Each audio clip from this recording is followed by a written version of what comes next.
Did you ever had that eerie feeling that someone or something was watching you? You're not alone. Before we uncover the terrifying truth, like this video and comment your location. Let's step into the shadows together. I've never told anyone this story before.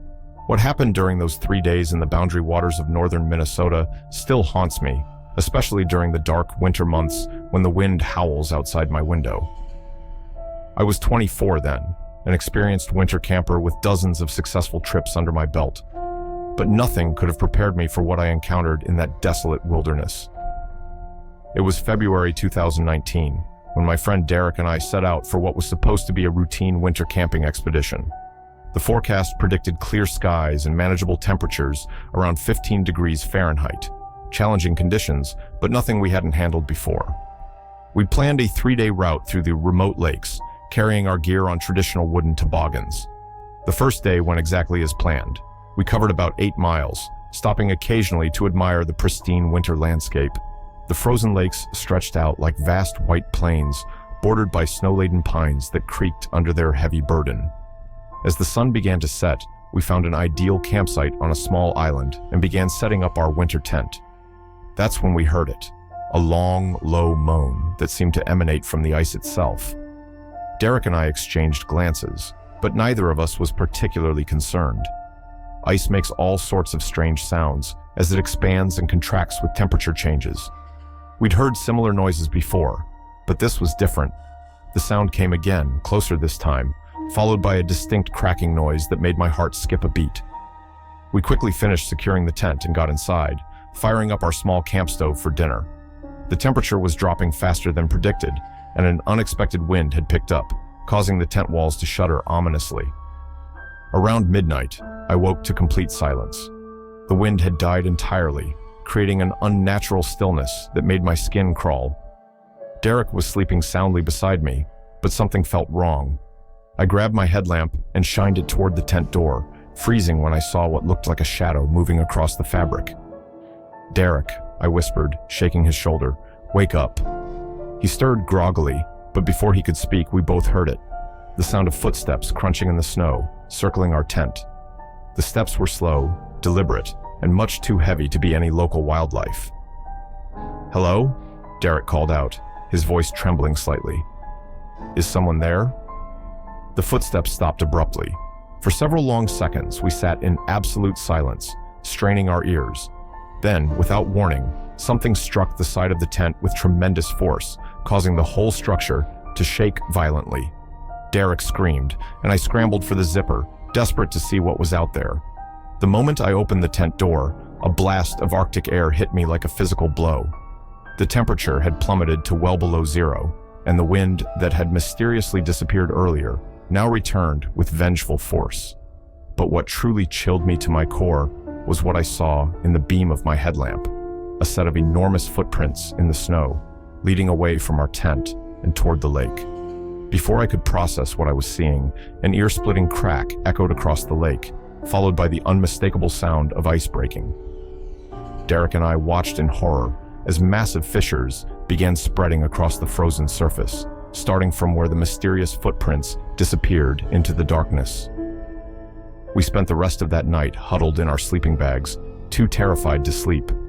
The temperature continued to drop, reaching an impossible -40 degrees Fahrenheit, according to our thermometer. Every few hours, we'd hear that same moaning sound, followed by more cracking ice, always closer to our island.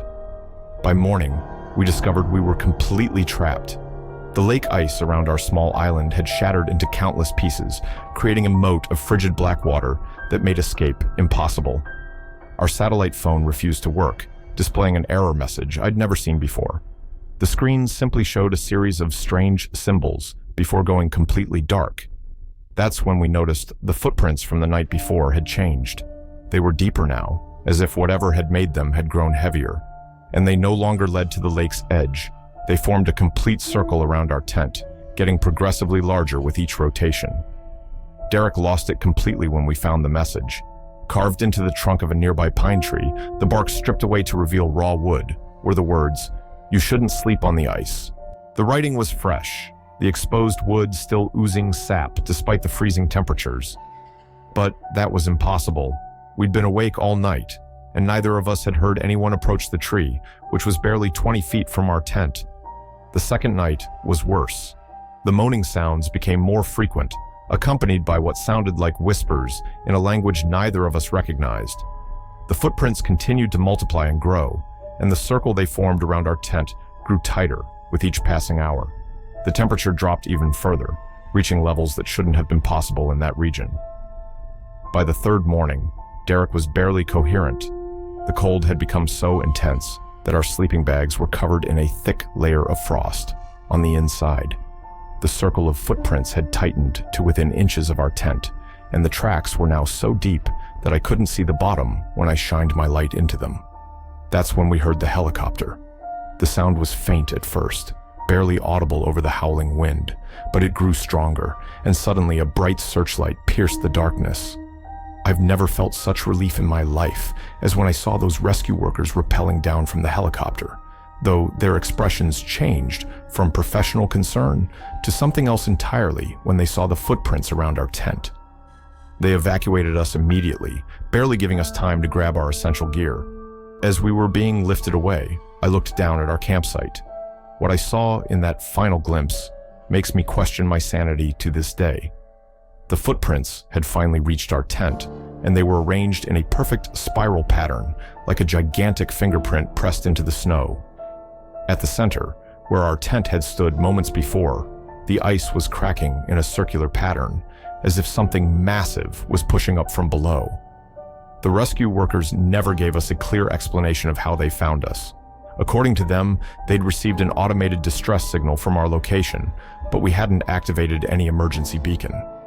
When I asked about the impossible cold temperatures and the strange footprints, they exchanged knowing looks, but refused to comment. I later learned that 3 other groups of winter campers had gone missing in that same area over the past decade. Their bodies were never found, but in each case, search parties reported finding similar spiral patterns of massive footprints in the snow, along with the same warning carved into trees: "You shouldn't sleep on the ice."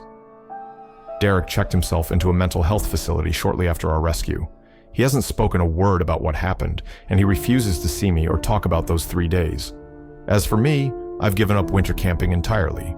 Sometimes, on particularly cold nights, I still hear that low moaning sound carried on the wind, and I know, deep in my bones, that whatever we encountered out there is still walking on the ice, waiting for more unsuspecting campers to make the same mistake we did. Working as a fire lookout in the Cascade Mountains during winter isn't for everyone. The isolation, the bone-chilling cold, and the constant howling of the wind are enough to drive most people mad within a week. But after 5 seasons, I thought I'd grown accustomed to it all. That changed during my last winter on Morgan Peak, when I discovered something that made me question everything I thought I knew about reality and the thin line between life and death. It was late January 2020, and I was 2 months into my winter rotation. The job is simple enough: maintain the lookout tower, monitor weather conditions, and report any signs of winter storms or avalanche activity. During the summer, we watch for fires, but winter is all about survival and gathering data. My only connection to the outside world was an old radio system and a satellite phone for emergencies. Cell service was non-existent at that elevation, and the nearest town was over 50 miles away. Most days, I'd do my observations, log the data, and spend the rest of my time reading or watching the endless dance of snowflakes outside my windows. The incident began on a particularly brutal night when the temperature dropped to -20 degrees Fahrenheit, and the wind was gusting over 60 miles per hour. The windows of my lookout rattled constantly, and the whole structure swayed slightly on its foundation. I was used to these conditions, but something felt different that night. The wind didn't sound right. Its pitch was off somehow, carrying notes that made my teeth ache and my skin crawl. Around midnight, my radio crackled to life. This wasn't unusual. Sometimes I'd pick up stray signals or distant transmissions from other lookouts, but this signal was crystal clear despite the storm raging outside. "Hello? Can anyone hear me? We need immediate assistance. Our location is..." The voice was female, young-sounding and terrified. Static cut through the transmission before she could finish. I grabbed my logbook and radio handset. "This is Morgan Peak Lookout responding. What's your situation? Over." The response came through instantly, but something was wrong with the audio. The woman's voice seemed to be playing backward and forward simultaneously, creating a disturbing echo effect. Trapped. Temperature dropping. They're coming through the ice. I need your location, I replied, trying to keep my voice steady. Are you on the mountain? Over. The static cleared for a moment, and her voice came through with horrifying clarity. We're in the lookout. They're right behind you. I spun around, heart pounding, but my lookout was empty. The wind outside had stopped completely, leaving an unnatural silence, broken only by the soft hiss of radio static. That's impossible, I transmitted back. I'm in the lookout right now. Over. The response chilled me to my core. We know. We've been watching you for the past 50 years. The radio fell silent, but the temperature in the lookout suddenly plummeted. My breath came out in thick white clouds, and frost began forming on the inside of the windows with impossible speed. As I watched, the frost patterns began forming words. Look at the logbook. With trembling hands, I opened my logbook to check previous entries. What I found made my blood run cold. Every page was filled with the same message, written over and over in my own handwriting. They come through the ice when the wind stops. But I hadn't written any of it. I distinctly remembered making my regular weather observations and notes throughout the season. Frantically, I flipped to the front of the logbook and discovered it was dated 1970, 50 years ago. The radio crackled again, and this time multiple voices came through, all speaking in that same impossible backward-forward pattern. The ice remembers. The ice keeps us. The ice wants you too. The temperature dropped even further, and the frost on the windows began spreading across the floor and up the walls. I grabbed my emergency pack and satellite phone, but the phone's screen showed the same message written in my logbook, scrolling endlessly. That's when I saw them. Shapes moving in the frost patterns. Human figures walking upside down across my ceiling, their features distorted and wrong.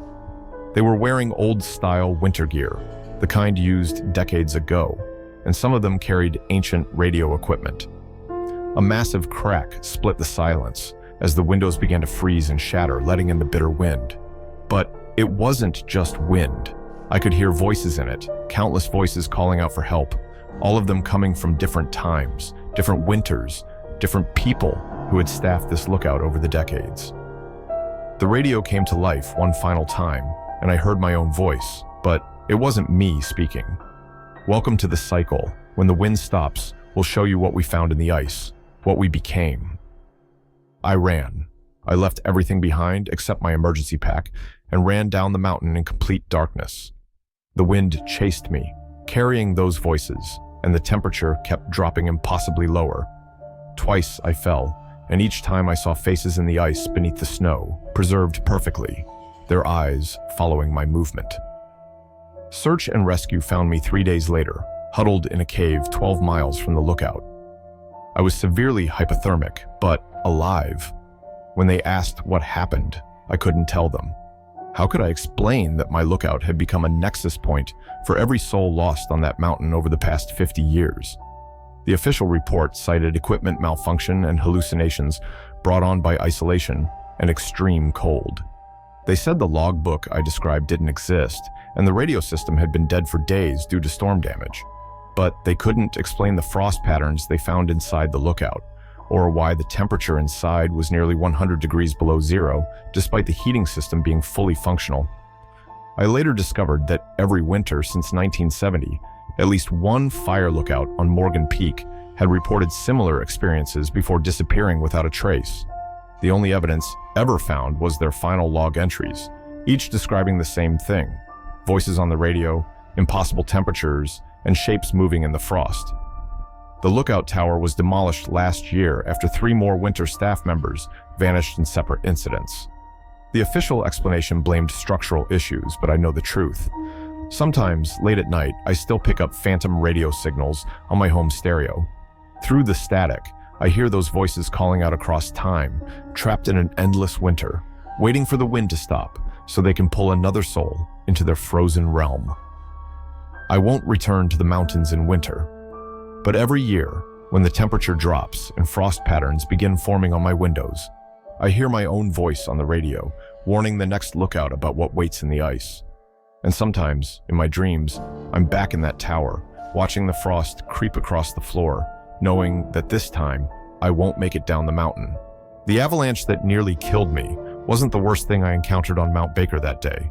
What I found afterward, trapped in a snow cave with dwindling oxygen and failing equipment, made me wish the avalanche had finished the job. Some things shouldn't be preserved in ice, and some mysteries are better left buried in the endless white. I'm an experienced mountaineer with over 15 years of winter climbing under my belt. That February morning started like any other winter ascent. A clear sky, stable snow conditions, and a well-planned route up the mountain's north face. I was solo climbing, something I'd done countless times before, carrying all the necessary safety equipment and emergency gear. The first sign that something was wrong came around 9,000 feet. The temperature, which should have been around 10 degrees Fahrenheit, suddenly dropped to negative 30 degrees Fahrenheit in a matter of minutes. My digital thermometer malfunctioned, the screen displaying impossible readings before going dark. Then the wind picked up, bringing with it a strange metallic smell that burned my nostrils. I should have turned back then, but summit fever is a powerful thing. I pressed on, telling myself the weather would improve. That's when I heard it, a deep rumbling from above, followed by the distinctive crack of a slab avalanche releasing. I had maybe 2 seconds to react. The world became a chaos of white as the avalanche swept me off my feet. I deployed my avalanche airbag and fought to stay near the surface of the flowing snow. The last thing I remember before everything went dark was a bizarre blue light pulsing through the snow around me. When I regained consciousness, I was buried. My training kicked in, and I quickly determined which way was up by letting a bit of saliva dribble from my mouth. Gravity never lies. I had an air pocket around my face and could move my hands enough to reach my rescue shovel. But as I began to dig, I realized something wasn't right. The snow around me was wrong. Instead of the loose debris typical of an avalanche burial, I found myself in what appeared to be a perfectly formed cave. The walls were smooth, almost polished, and that strange blue light I'd seen during the avalanche was pulsing faintly through the ice.